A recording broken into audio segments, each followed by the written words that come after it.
South Africa is plunged deep into an energy crisis, but the recent impasse between Soweto residents and Eskom over non-payment lays bare the impact on townships. The University of Johannesburg Centre for Sociological Research and Practice has released a report based on its study on race dynamics and the role they play, especially in townships. So to discuss those findings, we're joined now by the director of the centre, Dr. Trevor Ngwane. Dr. Trevor, thank you so much for your time this morning. A very good morning to you. We make reference to energy racism. What is energy racism? Thank you, Faith, for having me. As you know, we academics, researchers, when we conduct research, we go to the ground, do door to door, talk to people, and then we theorize what we get out. Sometimes we come up with a concept which captures the phenomenon we're studying. So we came up with this notion of energy racism. Yeah. It suggests that there are continuities of the racist past in the provision of electricity in South Africa. Continuities of the racist past of the energy supply in South Africa. So that would mean that even under a democratic dispensation, we're still perpetuating racial strategies, right, which is to segregate and to undermine a significant portion of the population and to limit them in terms of being able to get access to resourcing. Why do you say that? Expound a little bit about how is the injustice of the past manifesting itself in what we would deem a democratic country? Yeah, of course. Our research focused on energy, on the electricity crisis. Yeah. But one could say the same with land. You know, black people are still landless. One could say the same thing with employment, with poverty. Poverty tends to take a black skin color. So with energy, poor black working class people in the townships, in the shack settlements, in the villages, they are actually carrying the burden of the energy crisis in South Africa.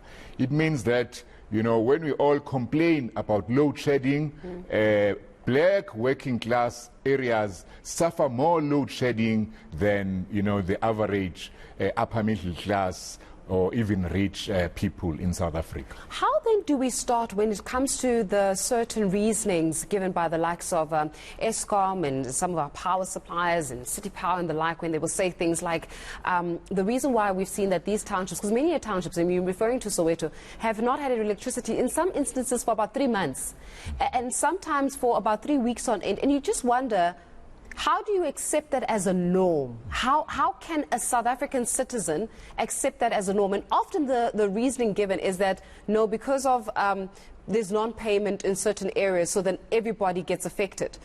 Because there's an issue around being able to put in prepaid meters, then everybody gets accepted. Those that pay and those that don't pay also suffer the same brunt and have their electricity disconnected for months on end. Yes, our research found an area in Soweto, in Pimville, called Sun Valley. They didn't have electricity for 14 months, okay? So the concept of energy racism indicates that there are certain attitudes by the authorities, by the Eskom CEO, by the Eskom management, whereby they think that black people, especially black working class and poor people, deserve less energy than everyone else. Sure. Indeed, the idea that if you're black, you can live without electricity. Because why? You are black, you are poor, you deserve less. That is racism.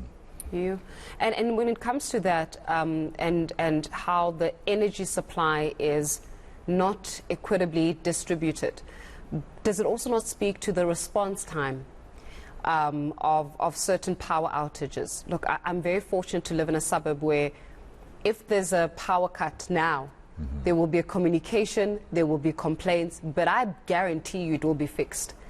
And that comes from a place of privilege. And I acknowledge the fact that you're privileged to live in a place where the response time to your power supply is quite speedy. If something happens with water and there's a burst pipe and there's water, you make a call and the water gets fixed. That's a point of privilege. Unfortunately, it's not the reality, and it should be the reality of all South Africans, but it's not. Does it also speak to how the attitude of even responding certain failures in the system, which not even is on the consumer, but rather on the supply itself, it doesn't get taken seriously. Yes, exactly. You know, it's very normal, and it should be normal, that when there is a service breakdown in your area, wherever you live, it should be responded to quickly, immediately, you know, as soon as possible. But as you say, Faith, if you live in Gugulethu, if you live in Soshanguve, Lamontville, you know, these black townships, you call today, they come back to you after 3 weeks, sometimes a month. This area I'm referring to, they had to wait 14 months for their transformer to be fixed. Which is not their fault that it was even broken. It's not their fault. I mean, it's maintenance, it's service breakdown. So indeed, there is unequal treatment. That's why we use the term energy racism. Sure. You know, when you're talking about even the way in which the spaces are actually planned and the spatial planning of certain houses.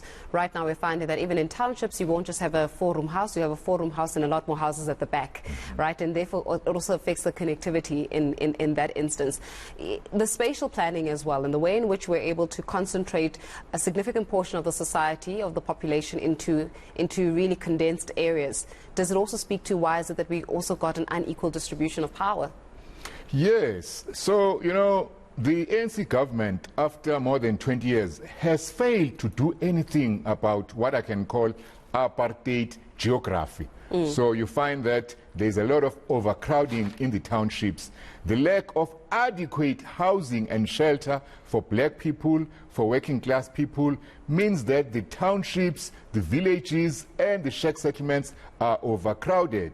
So part of the racism is to allow the vast majority of people to live in overcrowded areas. Remember, one problem with Eskom and the authorities, they are not upgrading the infrastructure in the townships. So you find that more and more people are born, more and more people move into the areas, but, you know, the pipes, the cables, the transformers remain the same. That is why also we have all this constant breakdown. But what does that say about Eskom in itself? I mean, based on your research, like I have no words for Eskom at this moment in time, but what does it actually say about Eskom as a power supply? Well, unfortunately, you know, there is so much from our apartheid state, our apartheid past, which continues. For example, I don't want to be personal, but the CEO, Andre de Ruyter, you know, is a CEO from the days of apartheid. He also has got those attitudes where he feels that black people deserve less. You know, he left Sasol under a cloud of making some racist remarks in some emails. So what I'm trying to say is that even the new government, our black leaders, they've absorbed and continue to think like the old white regime, where they think that, you know, poor people who happen to be black deserve less. Sure. That is a very loaded statement there. But it says something about the state of affairs in South Africa. What can the people do in response? Because according to this, it seems as though there's not a lot of care that's been given to the townships. There's not a lot of care that's been given to the black face, that they are seen to be less deserving of adequate supply of resources, which, by the way, they've voted for. So they've voted and they've elected a government that would allow for them to cater to their needs and their services. So if that's not happening, what can the citizens do? I mean, is there any solution for the citizens here? Faith, you are a woman. You know very well that, you know, patriarchy, gender oppression, male domination will continue and always continue until the women stand up and fight back. It's the same with the black people. They have to do the same. They have to organize. Our research report is merely pointing to what I can call an uncomfortable reality. So people must respond. They must say, not in my name. They must say, up to so far, no further. So I think that people must organize. I think those who are in power must open their eyes, open their ears, open their minds, and accept that what is going on should stop. So it's most important that South Africa collectively, everyone who lives in South Africa, by the way, including immigrants, should be given an adequate, reliable, safe, clean, affordable energy supply, irrespective of their skin color. In terms of just being able to even move this forward, I mean, the citizens themselves, when you were conducting this research, what was the response from them?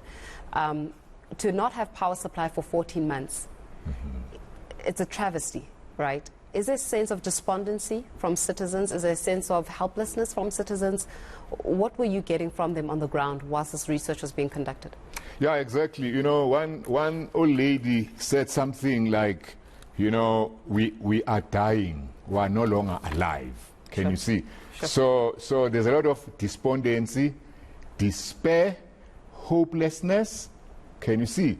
It's almost as if, what is life worth living? Because, you know, energy you need for cooking, you need for your children, you need it for schooling, you need to warm yourself, you need energy to put your medication in the fridge so that it keeps. So people are not happy at all. Other people, like in Dube, Soweto, when we conducted our research, they were busy toying, okay, fighting back. So it's a continuum. But in the end, I think it's unfair that the victims of apartheid should be victims of a democracy. The people who fought against apartheid, faced bullets, toyed, went to jail, got killed, must continue suffering that indignity, those hardships in a government of national liberation. Certainly sobering words there from you, Dr. Trevor, but we have to leave it there for today. Thank you very much for this, and thank you very much for the research insights. I think it gives us a very interesting perspective as well as a reality in terms of exactly what are we looking at when it comes to our distribution of energy in this country. Is it that South Africa indeed suffers from energy racism? Trevor Ngwane is from the Center for Sociological Research and Practice, sharing with us their findings on the energy crisis in townships and even some of the possible racial dynamics that may be played out. While